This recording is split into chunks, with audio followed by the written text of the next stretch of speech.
আসসালামু আলাইকুম, সবাইকে আমাদের ছাদ বাগানে স্বাগত। আসলে আজকে সবজি কাটতে আসছি, কিন্তু আজকে একটা খুশি আছে, সেই খুশিটা আপনাদের সাথে শেয়ার করার জন্য ভিডিওটি করা। আসেন আমার খুশিটা দেখাই, সবাই ভিডিওটা শেষ পর্যন্ত দেখবেন, খুশিটা দেখবেন। কিন্তু সামান্য একটা জিনিস, তারপরেও আমার অনেক খুশি লাগতেছে। অসময়ে এই ফলটা আমি ভাবতে পারিনি এটা আমি করতে পারবো। দেখাও, এদিক থেকে এসে দেখাও। এই যে এর আগে একটা হয়েছে, শেয়ার করা হয়েছিল। এটা হচ্ছে সেই ফলটা, ভাঙ্গি। একদম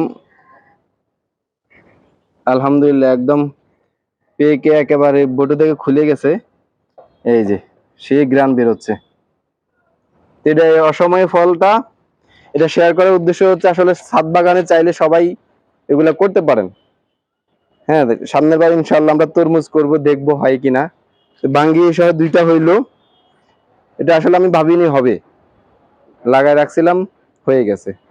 কোনো পরিচর্যা লাগে নাই, শুধু ওখানে পানি দিয়েছি আর হচ্ছে ইউরিয়া সার দিয়েছি অল্প একটু। যাক আলহামদুলিল্লাহ, সবাইকে শেয়ার করলাম, সবাই দেখে খুশি হলে আলহামদুলিল্লাহ কমেন্টে আলহামদুলিল্লাহ লিখবেন। আসসালামু আলাইকুম।